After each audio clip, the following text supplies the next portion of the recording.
next morning early, a company of spearmen bearing with them the green banner of the Elvenking and the blue banner of the lake advanced before the wall at the gate. Thorin hailed them. "Who are you that come armed for war?" Bard answered. Hail, Thorin!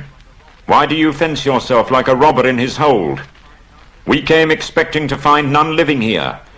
Yet now that we are met, there is a matter for a parley and a council. "Who are you? And of what would you parley?" I am Bard, and by my hand was the dragon slain and your treasure delivered. Is that not a matter that concerns you? Moreover, I am by right descent the heir of Girion of Dale, and in your hoard is mingled much of the wealth of his halls and towns, which old Smaug stole. Is that not a matter of which we may speak? Further, in his last battle Smaug destroyed the dwellings of the men of Esgaroth, and I am yet the servant of their master. I would speak for him, and ask whether you have no thought for the sorrow and misery of his people. They aided you in your distress, and in recompense you have thus far brought ruin only, though doubtless undesigned. You put your worst cause last and in the chief place. To the treasure of my people no man has a claim, because Smaug, who stole it from us, also robbed him of life or home. The treasure was not his, that his evil deed should be amended with a share of it. The price of the goods and the assistance that we have received of the lake men we will fairly pay, in due time. But nothing will we give, not even a loaf's worth, under threat of force. I will not parley with armed men at my gate, nor at all with the people of the Elvenking, whom I remember with small kindness. Begone now, ere our arrows fly, and if you would speak with me again, first dismiss the elvish host to the woods where it belongs, and then return, laying down your arms before you approach the threshold.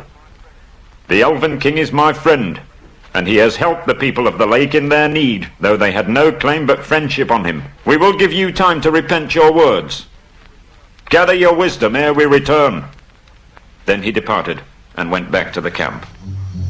Ere many hours were past, the banner-bearers returned, and trumpeters stood forth and blew a blast.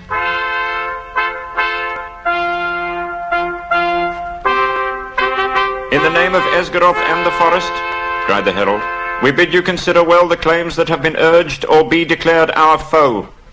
At the least, you shall deliver 1/12 portion of the treasure unto Bard as the dragon slayer and as the heir of Girion. From that portion Bard will himself contribute to the aid of Esgaroth, but if Thorin would have the friendship and honor of the lands about, as his sires had of old, then he will give also somewhat of his own for the comfort of the men of the lake." Then Thorin seized a bow of horn and shot an arrow at the speaker. It smote into his shield and stuck there quivering. "Since such is your answer," called the herald, "I declare the mountain besieged. You shall not depart from it until you call on your side for a truce and a parley. We will bear no weapons against you, but we leave you to your gold. You may eat that if you will." With that, the messengers departed swiftly, and the dwarves were left to consider their case. Bilbo disapproved of the whole turn of affairs. "The whole place still stinks of dragon," he grumbled to himself, "and it makes me sick."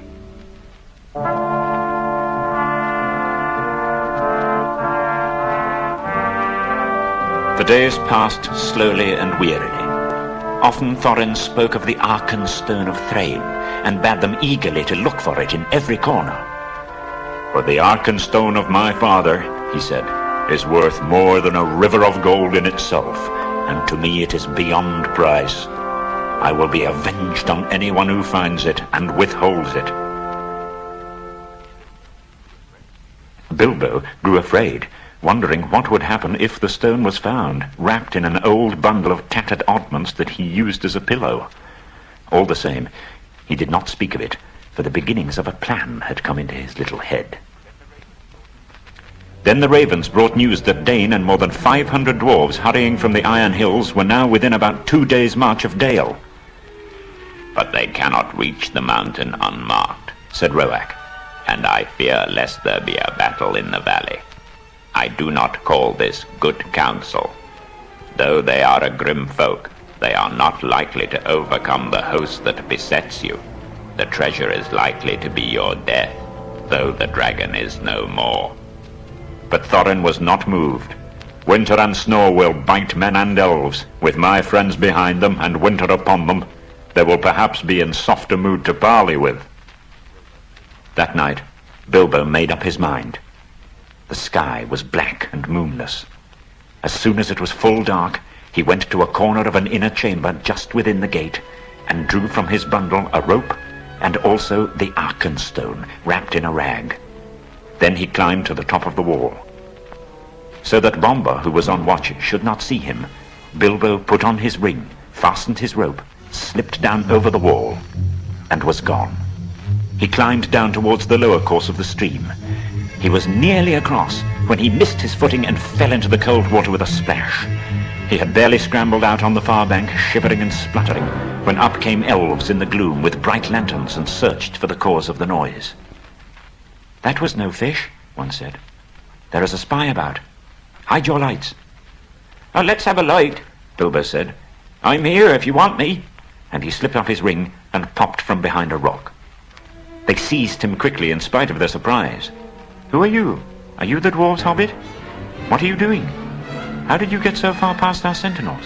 "I am Mr. Bilbo Baggins, companion of Thorin, if you want to know. I know your king well by sight, but it is Bard I particularly want to see." Some 2 hours after his escape from the gate, Bilbo was sitting beside a warm fire in front of a large tent, and there sat too, gazing curiously at him, both the Elvenking and Bard.